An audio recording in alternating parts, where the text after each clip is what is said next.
सर्दियों की कड़कती रात थी। घना कोहरा पूरे शहर को अपनी चादर में लपेट चुका था। सड़क के किनारे एक बूढ़ा आदमी फटे पुराने कपड़ों में ठंड से ठिठुर रहा था। उसका शरीर कांप रहा था, होठ सूख चुके थे और आंखों में दर्द था जिसे शब्दों में बयान करना मुश्किल था।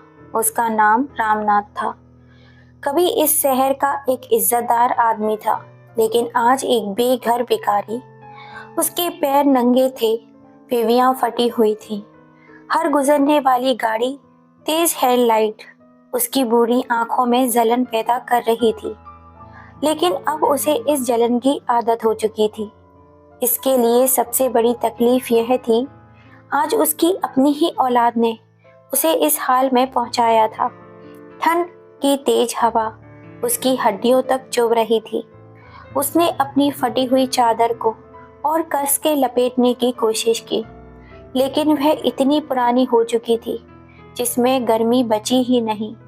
सड़क के दूसरी ओर एक बड़ी कार आकर रुकी। अंदर से एक आदमी उतरा, राजीव। ब्रांडेड सूट, महंगे जूते और चेहरे पर घमंड। वह एक नामी कंपनी का मालिक था। लेकिन जैसे ही उसकी नज़र सड़क किनारे बैठे उस बूढ़े पर पड़ी, उसके चेहरे की रंगत ही उड़ गई। वह उसका अपना पिता था, वही राजीव जिसे उसने अपनी जवानी के सारे साल देकर पाल पोस कर बड़ा किया था, जिस बेटे के लिए उसने अपनी तमाम इच्छाओं को कुर्बान कर दिया था। रामनाथ एक साधारण लेकिन मेहनती आदमी था। उसकी पत्नी सुमित्रा का देहांत तब हुआ जब उसका बेटा राजीव केवल 10 साल का था। रामनाथ ने अकेले अपने बेटे को पालने के लिए खुद को झोंक दिया था। उसने अपने सपनों को कुचल दिया, सिर्फ इसलिए कि उसका बेटा बड़ा आदमी बन सके। बचपन में जब राजीव स्कूल जाने में आनाकानी करता, तो खुद रामनाथ जी माँ की तरह उसे समझाते। उठो बेटा, स्कूल नहीं जाओगे क्या? छोटे राजीव ने रजाई में सिर छुपा लेता। ठंड लग रही है पापा। रामनाथ ने प्यार से उसका सिर सहलाया और खुद ठंड में कांपते हुए उसे स्कूल छोड़ने निकल पड़ा।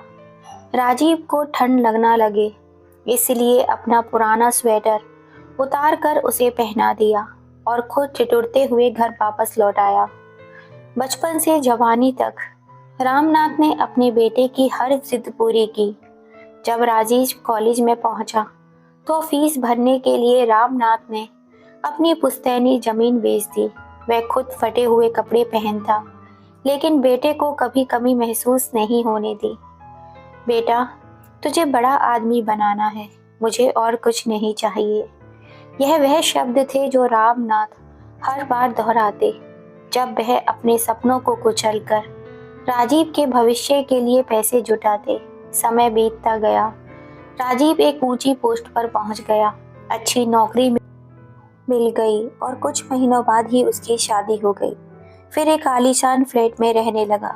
राजीव की पत्नी प्रियंका को यह पसंद नहीं था कि एक बूढ़ा आदमी उसके आलीशान फ्लैट में रहे।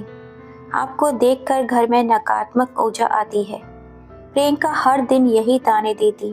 धीरे धीरे बूढ़े रामनाथ के लिए घर में जगह कम होती गई। पहले उसे सबसे छोटी कोठरी में रखा गया, फिर स्टोर रूम में शिफ्ट कर दिया गया। बाबूजी, आपकी खांसी रात भर सुनाई देती है, हमें नींद नहीं आती।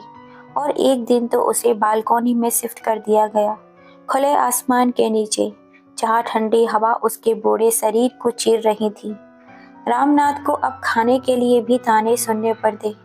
बाबूजी, आपको इस उम्र में रोटी कम खानी चाहिए, अब आपकी उम्र हो चली है। इस बुढ़ापे में इतनी महंगी दवाई खाकर क्या करेंगे? जब बचपन में ध्यान नहीं रखा तो अब क्या फायदा? एक दिन प्रियंका ने उनका खाना आधा कर दिया। इस उम्र में बूढ़े लोग कम खाते हैं और वैसे भी हमें फालतू खर्चा नहीं चाहिए। रामनाथ, जिसने कभी अपने बेटे के लिए सबसे अच्छे कपड़े और खिलौने खरीदे थे, आज खुद भीख के समान खाना पाने को मजबूर था। उसका पुराना स्वेटर फट चुका था। उन्होंने एक दिन राजीव से एक गर्म कंबल मांगा। पापा, इस बार हाथ थोड़ा तंग है, जब पैसे होंगे दिलवा दूंगा, और वैसे भी पैसे कोई पेड़ पर नहीं उगते। राजीव को यह बात सुनकर रामनाथ की आंखें भर आईं। उसी बेटे ने पैसे की कीमत सिखाई जिसके लिए उन्होंने अपनी पूरी जिंदगी गंवा दी। राजीव धीरे धीरे पिता से कटने लगा। एक रात रामनाथ जी की तबीयत बहुत ज्यादा खराब हो गई। तेज बुखार, ठंड से कांपता शरीर, लेकिन कोई परवाह करने वाला नहीं था। बाबूजी, डॉक्टर के पास जाने की कोई जरूरत नहीं, आपको बस थोड़ा आराम करना चाहिए। राजीव और प्रियंका ने उन्हें एक कप गर्म चाय तक बनाकर नहीं दी। एक दिन जब रामनाथ जी अपने लिए कुछ पैसे मांगे तो प्रियंका आग बबूला हो गई। आप हमें जीने दीजिए, आपकी ज़रूरतें अब ख़त्म हो चुकी हैं, आखिर कब तक हम आपका खर्चा उठाते रहेंगे। रामनाथ जी की आंखों में आंसू आ गए। उसने अपनी पूरी जिंदगी अपने बेटे के लिए लगा दी थी और आज वही बेटा उन्हें बोझ समझ रहा था।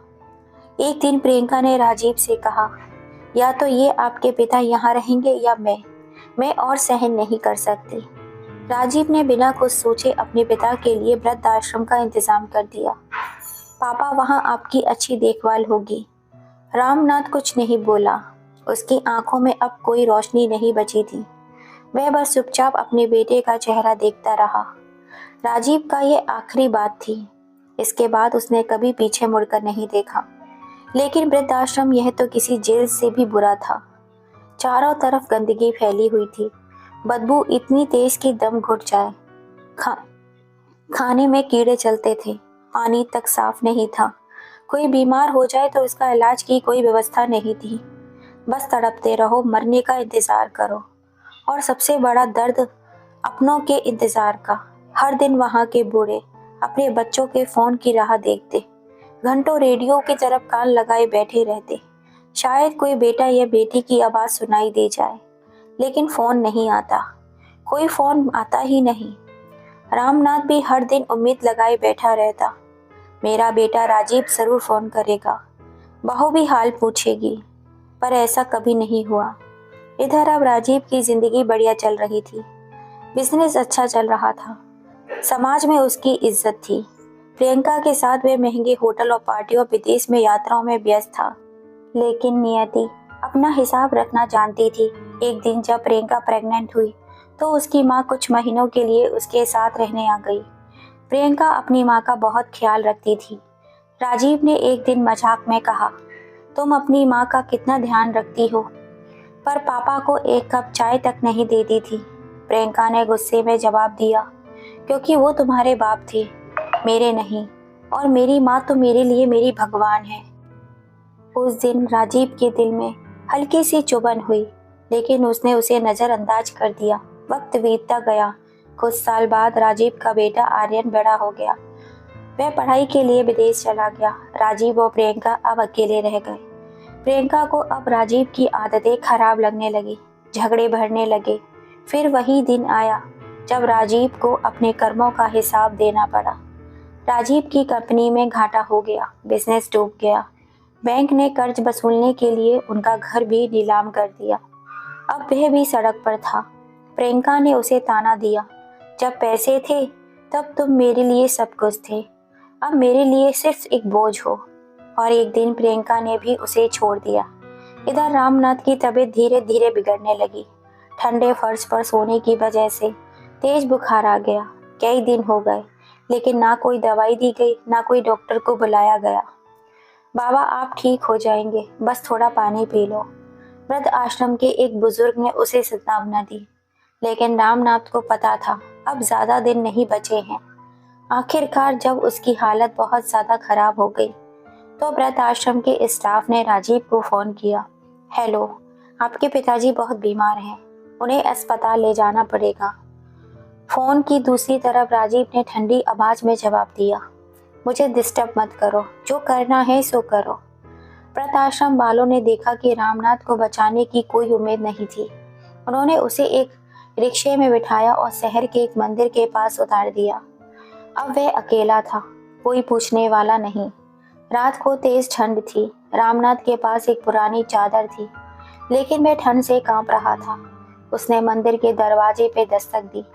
पुजारी ने दरवाजा खोला और उसे अंदर बैठने दिया, लेकिन भूख के कारण उसकी हालत खराब हो गई।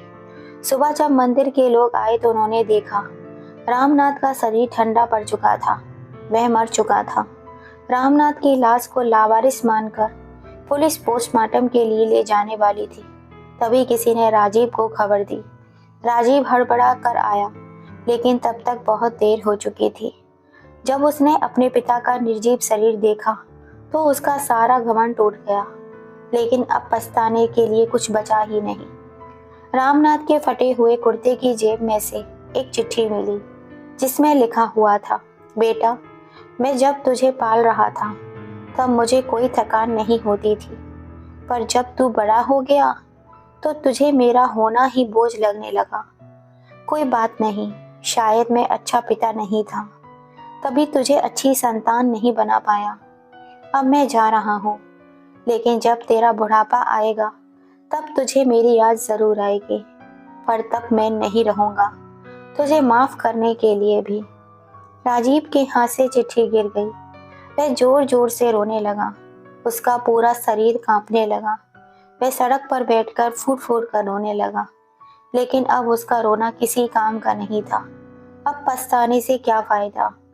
दोस्तों, आपकी क्या राय है इस कहानी को लेकर? क्या राजेश ने अपने पिता के संग सही किया या गलत? अपनी राय हमें कमेंट करके जरूर बताइए। दोस्तों, आप ये कहानी कहाँ से देख रहे हैं, प्लीज जरूर बताइए, और आगे आप कैसी कहानी देखना चाहते हैं वह भी कमेंट करके जरूर बताइए। और हाँ दोस्तों, जाने से पहले वीडियो को लाइक, शेयर एंड सब्सक्राइब जरूर कर दीजिएगा। फिर मिलेंगे ऐसी ही किसी कहानी के संग। जय श्री राम दोस्तों।